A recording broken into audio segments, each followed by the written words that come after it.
নমস্কার, বড়দের প্রণাম, ছোটদের ভালোবাসা জানিয়ে আজকে নতুন একটা ব্লগ শেয়ার করছি। আর তোমাদের সবাইকে স্বাগত সুজাতার সংসারে।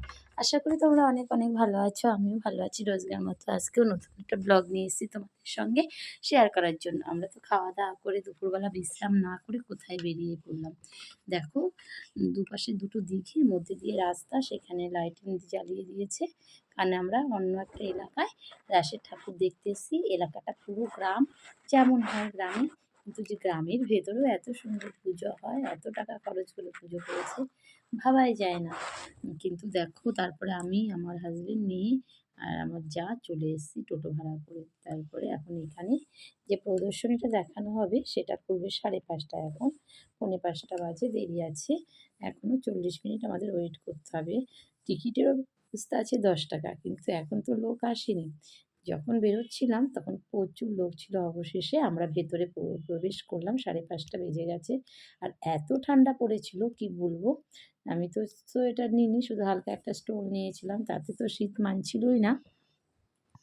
অবশেষে যাচ্ছি ভেতরে প্রবেশ করলাম, করে দেখি কি, চলো দেখতে থাকো, তাহলেই বুঝতে পারবে এখানে রাস উৎসব কেমন হয়, সেটা তোমাদের সাথে শেয়ার করছি।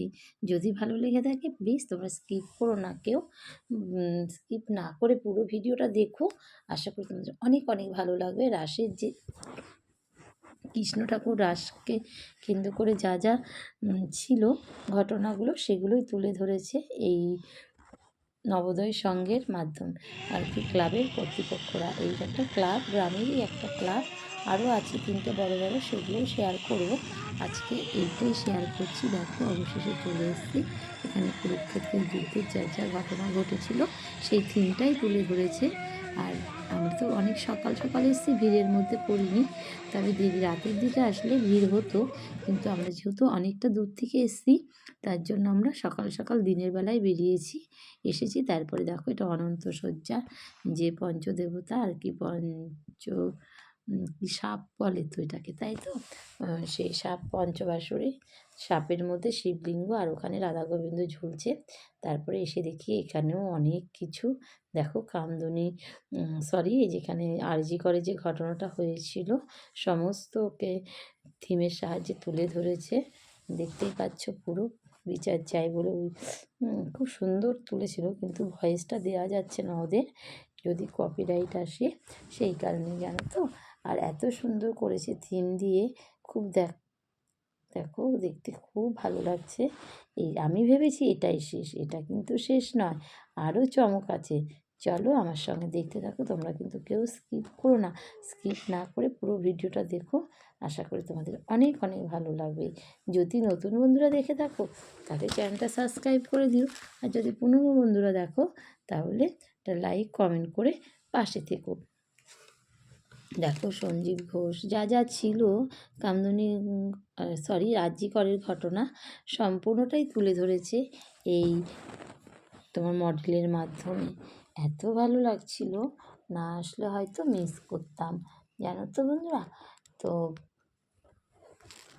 দেখো, এখানে আবার একটা শিম্পাঞ্জি সেজেছে, সবাইকে ভয় দেখাচ্ছিল।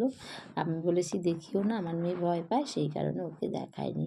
অবশেষে আরও একটা সুন্দর জায়গায় চলো নিয়ে যাচ্ছি তোমাদের, একই ক্লাবের ঠাকুর এটা।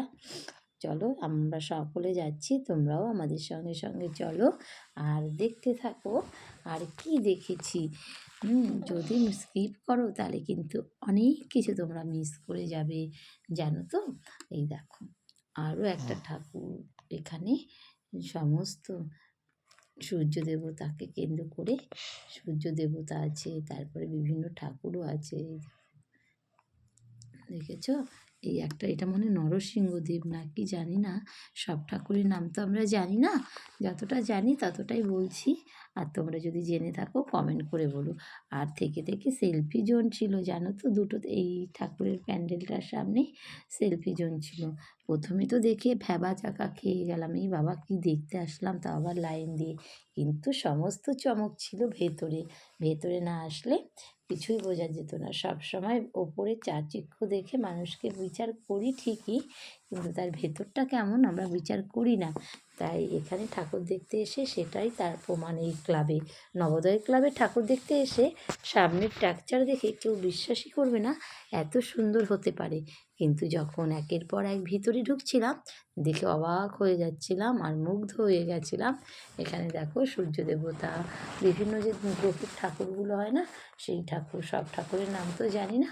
আর এদিকে সেলফি জোন ছিল, সকলে সেলফি জোনে গিয়ে ছবি নিচ্ছিল যে যার মতন করে। সেলফি জোন ছিল টোটালি 3 জায়গায় না 4 জায়গায়, বিশাল বড় প্যান্ডেল, কিন্তু তার মধ্যে পার্সোনালভাবে সেলফি জোন করেছিল, কিন্তু দেখার মতন হয়েছিল। জানি আমি আর সেভাবে ছবি তুলিনি, আমি শুধু ঠাকুরেরই ছবি তুলেছিলাম, যেটা দেখতে এসেছিলাম। কিন্তু জানো তো বন্ধুরা, বাইরে থেকে বোঝাই যাচ্ছিল না এত সুন্দর, যে এত গ্রামের ভেতরেও এত সুন্দর অনুষ্ঠান হয় কিংবা এত সুন্দর ঠাকুর হয়, না আসলে হয়তো মিস করতাম। তো দেখো, তারপরে মেয়ে তো এদিকে নাচানাচি করছে, করার সঙ্গে এদিকে ঘোরানি ওর মাসি আবার একটা ছবি তুলে দিল ওকে। আর এদিকে মেয়ের টাক করে দিয়েছি, ওর তো ঠান্ডা লাগবে বলে আমি রুমাল দিয়েই ঢেকে দিয়েছি যখন বাড়ির থেকে বেরিয়েছিলাম তখনই, কেননা বাচ্চা মানুষ তো ঠান্ডা লাগতেই পারে। এদিকে আমার মেয়ে একটু ছবি তুলে নিল ঘোড়াটার সঙ্গে। এগুলো বাচ্চাদের এন্টারটেনমেন্ট করার জন্য রেখেছে মডেল হিসাবে। দেখো, এখানে আবার বকাসুর, কৃষ্ণ যে বকাসুরের বধ করেছিল সেটা তুলে ধরেছে। দেখো, সবথেকে বিশেষ চমক এই যে এখানে রাধা গোবিন্দ, কত সুন্দর, যত ঠাকুর আছে কৃষ্ণ ঠাকুরের বিভিন্ন ধরনের রাসলীলা এখানে ফুটে তুলেছে। তাহলে বন্ধুরা, আজকের মতো ভিডিওটা এখানে রাখছি। তোমরা অনেক অনেক ভালো থেকো, সুস্থ থেকো, সাবধানে থেকো। আর যদি ভিডিওটার কোনো অংশ ভালো লেগে থাকে, প্লিজ প্লিজ একটা লাইক কমেন্ট করতে ভুলো না। আর তোমাদের ছোট্ট ছোট্ট ভালোবাসায় আমি এগিয়ে যেতে চাই। দেখো, আর রাধা গোবিন্দগুলো কী সুন্দর ঘুরছে, এগুলো সব চাকার মধ্যে সেট করা, আর কারেন্টের সাহায্যে ঘুরছে। আর সত্যি দেখার মতন, যদি না আসতাম এই সুন্দর মুহূর্তটা মিস করতাম, আর তোমাদের সঙ্গেও শেয়ার করতে পারতাম না।